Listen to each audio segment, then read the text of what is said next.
And we're back. Did you miss us? Don't answer that. Of course you did. I mean, where else are you going to get your news from? Kotaku? I don't think people are that desperate. But it's good to be back, and just in time too, as there seems to be a good amount of news this week. Starting with warthunder news. What did they do this time? Leak the schematics for a brand new still-in-action tank or something? Nope, they used the iconic image of the Challenger explosion as part of their Seek and Destroy wallpaper. They did apologize for it, however, which means that makes everything okay, right? Sure. Welcome to Necro News, the show where we cover the hottest gaming news from the last week. This week we got Final Fantasy XIV's unbeatable boss getting beaten, the hunt to beat the last unbeaten 3DS game, and a whole lot more. So subscribe to the channel to keep up to date with the latest gaming news. During our vacation, which was very nice, the Pokemon Company announced an art contest where the winner would have received $5,000 and have their illustration printed out onto a Pokemon card. The top 300 illustrations were selected and announced on the 14th, though because nothing can ever be easy and nice, of those 300 entrants, a significant number of them were speculated to be generated by AI. Not just that though, a lot of the entries were seemingly done by the same person, and for simplicity's sake, we'll call them VK. VK. In the coffee. That's not relevant. Yeah, you're right. Anyway, many users pointed out that every entrant whose first and last name started with VK was likely AI generated, which was against the rules, as were multiple entries for that matter. Not sure how this even got through because, look at this. This is clearly AI generated. After fans pointed this out, the Pokemon Company disqualified the offender and has picked out new winners to replace the now missing spots. You can check all the winners over at the illustration contest page, which we'll link down below. I guess it's only okay when Pokemon steals content, huh? Ha. Let's talk about Valve time. For every 2 years that pass in normal human time, 1 minute passes for Valve. You go when you feel like it. This is why we still don't have Half-Life 3, and why finally, Valve did something about the TF2 botting problem. To everyone's surprise, Valve actually started banning bots and botters in a massive way that some estimate to be near 16,000, which means, yes, you can start celebrating because it is done. The bots are dead.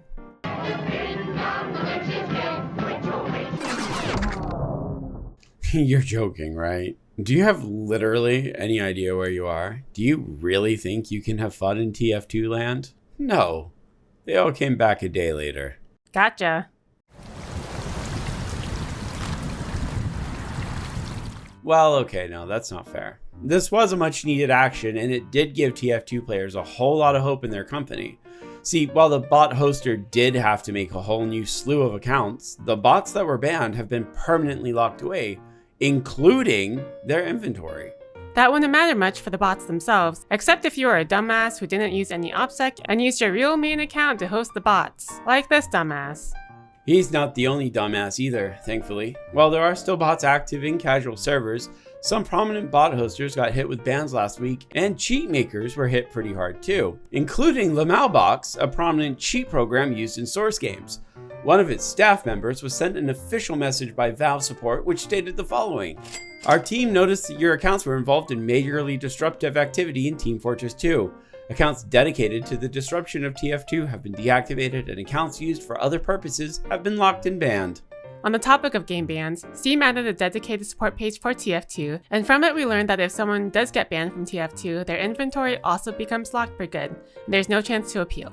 Honestly, the amount of hard no's on that page is hilarious. Valve is basically like, no, we don't care if it was your little brother. Get fucked.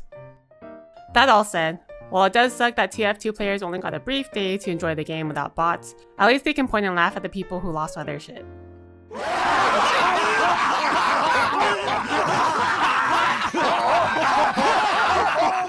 Speaking of laughing at a bunch of dumbasses, Ubisoft thinks even further. This is a bit of a double whammy story, so we'll start with Beyond Good and Evil. On the 24th, the 20th anniversary edition of Beyond Good and Evil was released, which, fun fact, is about 7 months after its 20th anniversary. But hey, I guess Fallout 4 never won Game of the Year, but that got a Game of the Year edition. While the name itself was pretty dumb, that's not why it made the news last week. When the Steam page went live after taking down the original version of Beyond Good and Evil, people noticed that the game had the BattleEye anti-cheat listed on the CRM. For those that are unaware, BattleEye is a kernel-level anti-cheat which is mostly used for multiplayer games. Don't ask me what a kernel is though, because I thought that was like a kernel of popcorn, so... Don't worry about it, it's not important. Ubisoft is a fucking single player game, what the fuck are you doing? It gets worse apparently. How? Well, according to Skull, the story kind of changed as we were writing this. He archived the launch page in case of a backtrack, but first, what the page actually said was incorporates third-party DRM BattleEye. And if you notice, BattleEye is actually spelled wrong, as the real name doesn't have a space and there's only 2 E's instead of the 3, like this. Also, like we mentioned before, BattleEye isn't a DRM program, it's an anti-cheat program. Oh, let's just take a look over here. Oh, god damn it, it's fucking Denuvo! Ta-da! That's not all, though, because of course Ubisoft must sink further. We have news about the Sands of Time Remake. Now, we've lightly touched on this before, but just in case you don't know, the game's development cycle has not been good. Here's the game's reveal from back in 2020, and yeah, the graphics didn't look great, because they gave the influential game to one of their new studios who didn't meet the mark. So they scrapped the entire thing and have started over.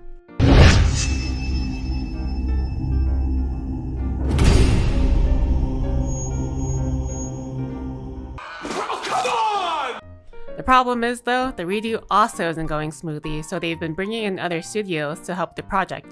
And on the 3rd of June, they announced they were adding another studio to the project, Ubisoft Toronto, and guess what they announced on Saturday?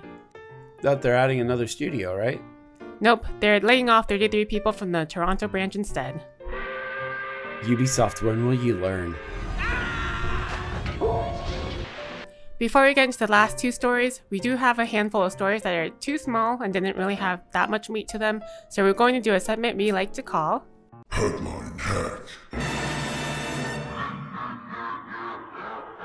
We covered the story a little bit in the past, but in short, someone made multiple bomb threats to Nintendo just before the Splatoon Koshin and Nintendo Live 2024, leading to the delays of both events. He's been arrested and his motives have been, I quote, "The more I lost in Splatoon 3, the more frustrated I would become." His lawyers are seeking a year in prison. And then we have Dr. Disrespect cheating on his wife, having inappropriate conversations with a minor. He's had his channel demonetized, his partnership with Turtle Beach ended, and was fired from the gaming studio he also co-founded, and is in general just a piece of shit. Steam has added a built-in game recording feature allowing you to automatically clip and share any cool shit you do in a game. So the next time you get a clean 360 no-scope on that sim trying to rizz up your Roblox GF, you can prove it. No cap, for real, for real. I'm accepting applications for a new husband. Additionally, Nikki, the gacha game with the boobs, has announced a surprise collaboration with Dave the Diver of all things. Hopefully this means we'll get a playable Dave where we can see his tummy jiggle. Finally, Let Me Solo Her has evolved into Let Me Solo Him, focusing on beating the literal and absolute shit out of Mesmer the Impaler, proving that he is, in fact, an equal opportunity ass kicker. Combining Let Me Solo Him with a name like Mesmer the Impaler. Ellie. The implications. The context.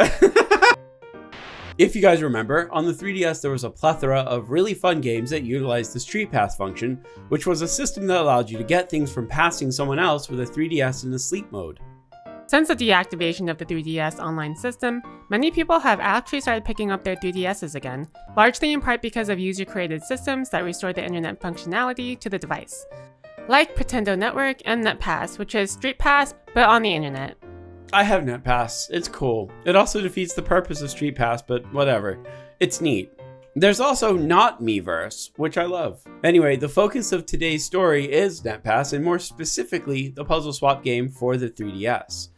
Basically, if you have a puzzle unlocked in Puzzle Swap and you pass a person who has a piece of the puzzle you don't, then you would get that piece for your own puzzle. There are 63 total puzzles, including some rare ones like the Japanese Big Mac, and the one that's eluded people for over 13 years, the Anada DS, which is short for All Nippon Airways. What makes this particular puzzle so hard to find is that the puzzle was only available at these 3 airports, and it was only distributed between July 21st and September 31st of 2012. Additionally, the puzzle can't be unlocked via Streetpass, so the only way to get puzzle pieces is if you both have the puzzle already. But seeing as the event ended over 10 years ago, there is not really a legit way to get the puzzle, making it very rare as a result. And that's where Benny comes in. Benny and a team of about 40 other people have set up a Discord server to search for the Anna DS puzzle. If you have this puzzle and want to join the Discord to let them know, we'll leave a link down below. However, as luck would have it, the team does have a lead in the form of Sushinoko, who commented on this Nintendo Life article, though according to the team, nothing's come of it yet. Again, if anyone does have this puzzle, they can contact the Anna team at this email, message them on Twitter, or join the Discord with the link down below. The new expansion for Final Fantasy XIV, Dawntrail, has now launched. Sort of. It's actually in early access, with the official launch being on July 2nd, but with it comes patch 7.0, overhauling the graphics, reworking the jobs, making me almost want to play it again, though not quite. But anyway, they fucked up Final Fantasy XIV by introducing a game-breaking bug. Some of the bosses in the game can freeze you in a block of ice, turning you into a shield against lethal raid-wide fire attacks. This includes Sigra's Tower, where the mid-boss Amon uses Curtain Call to fire anyone who doesn't get to cover in time. Except for in 7.0, which introduced a bug that caused the freeze mechanic to stop working. Any players that fought against Amon were not turning to ice, and because there were no ice shields, players had no defense against the waves of fire that constantly killed them. But as the case with most Final Fantasy XIV mishaps, Final Fantasy XIV players never know how to give up, and using a collection of precise planning, optimized gear, and I guess having no life, players finally managed to defeat the boss even though the game was not working as intended.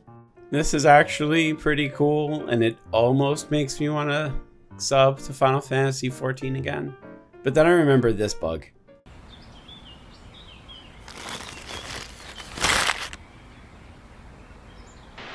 Well, that's it for the news. Here are all the games coming out this week. It's Dawntrail, it's Zenless Zero. Oh, that's the game by Honkai people. And here's our schedule for next week. We'll be playing more aliens and more ninjas. No Buried Alive banger this week because we ran out of time. I've been very tired. And that's it for this week's Necro News. It does feel good to be back, and if you like what we do here and want to keep up to date, subscribe to the channel.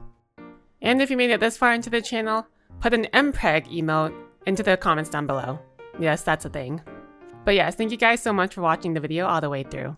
And a very special thank you to our channel members. Because of you, we get closer to never needing to do anything but make news videos.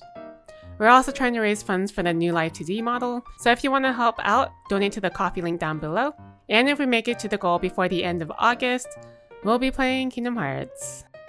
But anyway, that's all we have this week, so until next time everyone, Goodbye. Goodbye.